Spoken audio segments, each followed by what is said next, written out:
I'm Aaron Baker from PhoneDog.com, and it's part 2 of a dogfight battle between the gorgeous HTC One and the gorgeous LG Nexus 4, also known as the Google Nexus 4. Is it HTC or LG? Which one's more beautiful? Which one packs the best of everything? We'll find out in part 2 of a dogfight between the HTC One and the Nexus 4, which starts right now.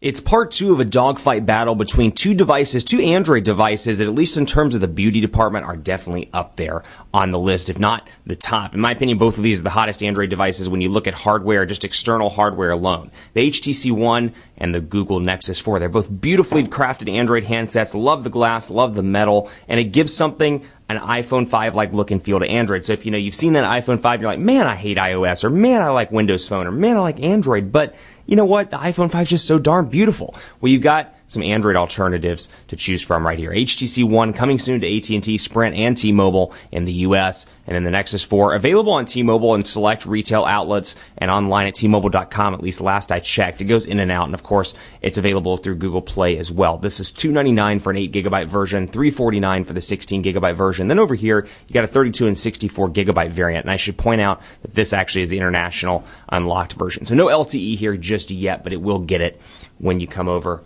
Or when it comes over, rather. Maybe even when you come over to the States with AT&T, Sprint, and T-Mobile. Now, before I get too far in, I want to thank our partners at Best Buy Mobile. They give us devices like the one. I actually just shipped off a bunch of devices to PhoneDog East. Note 2s, Droid DNAs, Galaxy S3s. It's so nice of them. We have a great partnership with them.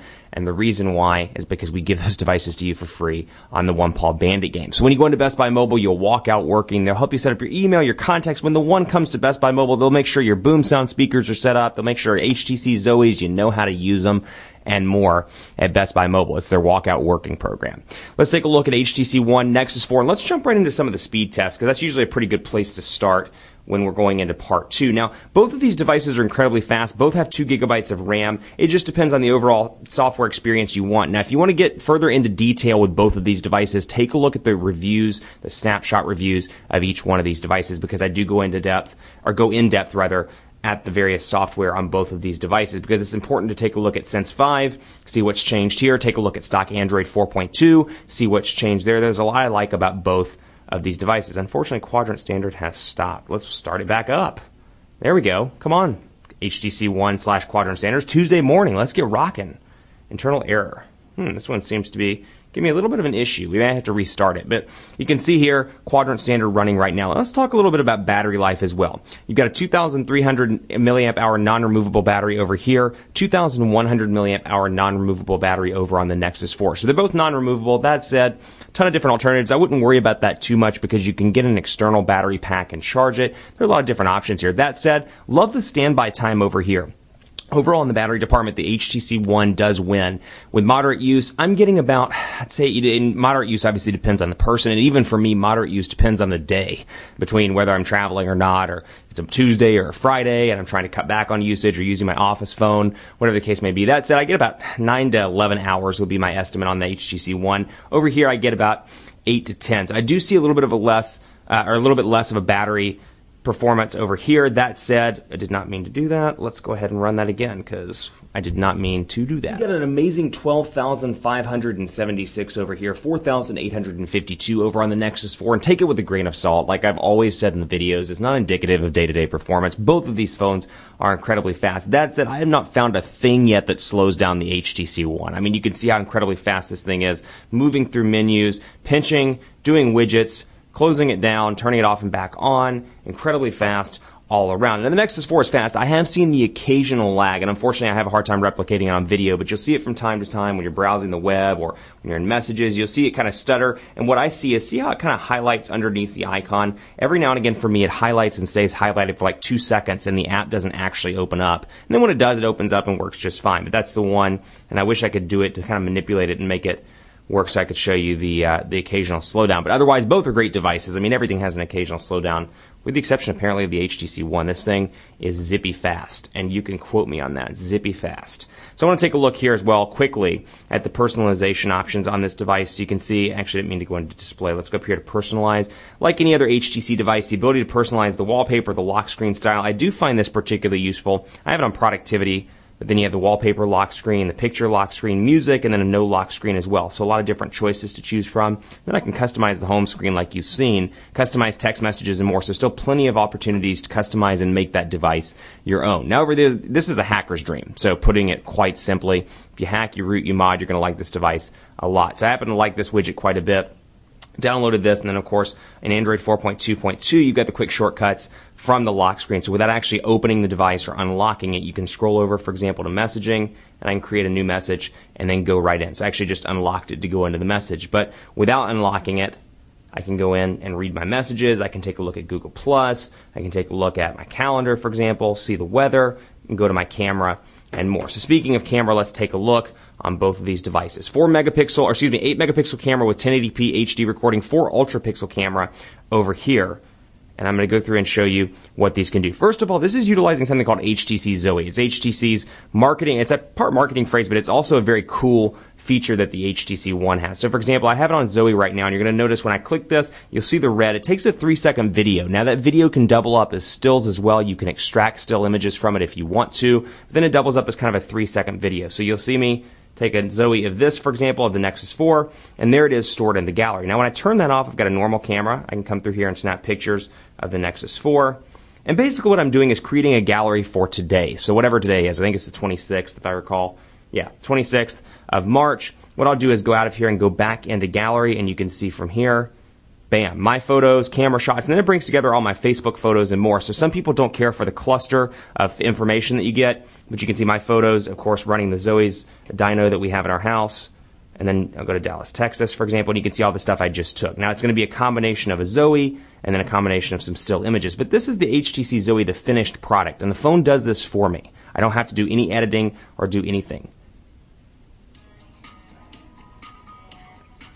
And it's kind of a brief overview. And from here, you know, if you really like this, it's a 30-second snippet. You can share it, but then you can change around things as well. You can select content if, you know, you got that crazy picture of whoever, your wife, your significant other, your kids doing something weird, and you don't want that to be part of the Zoe that you're going to share with friends. You can remove that picture, and then when you go to the Zoe and refresh it, it won't do it. But you can see a bunch of different options here, 6 options to make this your own and make it really different. So something I think that's really cool, and I can see this like on a day where you're traveling for vacation or you're at a wedding, you take 200 or 300 pictures. It really makes it a cool product, and I like the fact that it organizes by date like that.